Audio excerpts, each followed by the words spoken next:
Contrary to the rumors that you've heard, I was not born in a manger. I was actually born on Krypton and sent here to save the planet Earth. We cannot continue to rely only on our military in order to achieve the national security objectives that we've set. Everybody somewhere between the ages of 18 and 25 will serve 3 months of basic training. We've got to have a civilian national security force that's just as powerful, just as strong. Yes, we can.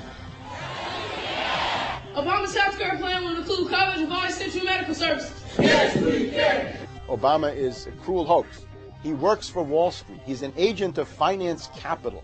Where did you come up with the number $700 billion? Here's the Treasury spokeswoman's quote. It's not based on any particular data point. We just really wanted to come up with a really big number. To Democrats and Republicans who've opposed this plan, I say, step up to the plate. A few members were even told that there would be martial law in America if we voted no. Secretary Henry Paulson is no George Washington. I don't think anyone questions, Mr. Kashkari, that you're working hard. Our question is who you're working for. Obama pledged that he would resume the Security and Prosperity Partnership talks between Mexico and Canada that President Bush initiated. The old boss is starting to look a lot like the new boss. Robert Gates is going to remain on the job as defense secretary for at least a year. Plenty of sources knew about this meeting, told us and others that it was at Hillary Clinton's house, but clearly it wasn't. We've got to give them a stake in creating the kind of world order that I think all of us would like to see. We see you causing a depression so you can blow out the economy and consolidate it and bankrupt it. We know that you are enemies of free humanity, and we are here standing against your tyranny.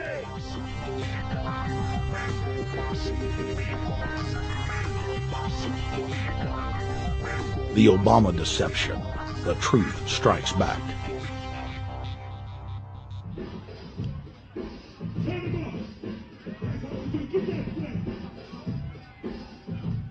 Barack is like the manager of Burger King. All presidents are, including Bush. It's like this.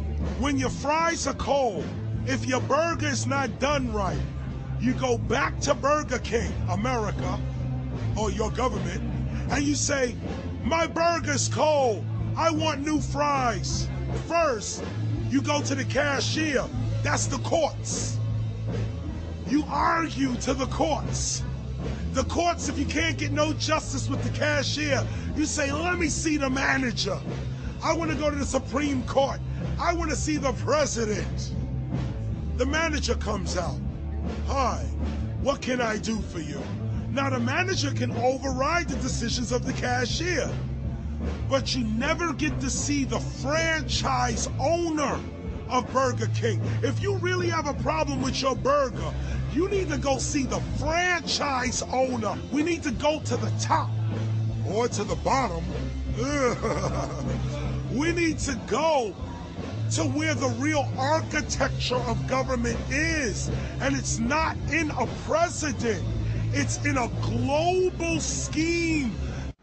Politics in America today is identical to pro wrestling. And what I mean by that is, in front of the cameras and the public, we all hate each other. I'm going to kick my opponent's butt. I'm going to whale him from here to high water and beat the crap out of him. Yet behind the scenes, we all are friends going out to dinner. Went to dinner together. And it's all a work. All intermarried. Show business. It's showbiz. And that's what you have today in politics. The Democrats and Republicans aren't really opposed to each other. Left and right mean nothing. The only thing that counts is, are you working for Wall Street or you're trying to defend the people against the financiers? It's pretty obvious that there's some gigantic financial institutions that have been pulling the strings of politicians in this country for a long time. And there's the fact that we have it set up where they can donate millions of dollars to these guys' funds, these guys' campaigns. I mean, how do we not expect it all to go bad?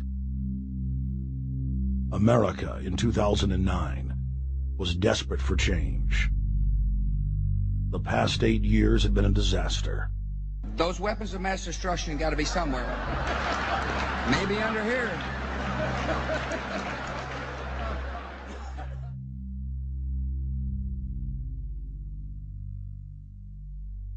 George W. Bush, who had claimed to be a conservative, had tripled the size of the federal government, shredded the Constitution, and destroyed the image of the United States worldwide. Nope, no weapons over there.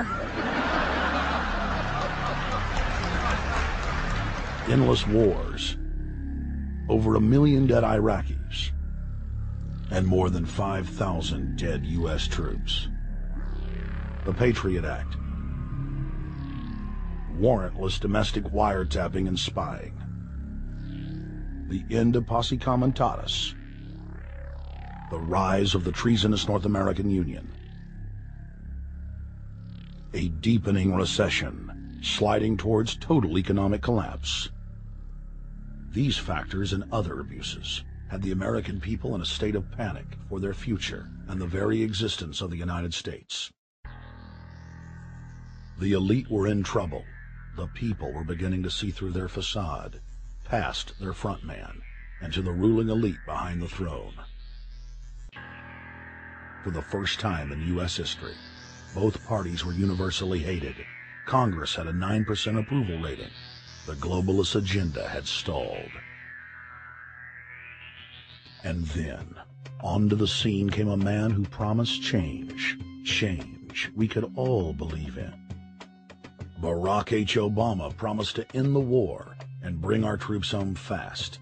He pledged to uphold the Constitution and to stop the federal government from spying on the American people. Candidate Obama told American workers that he was going to get them out of NAFTA and GATT, and he's already breaking those promises.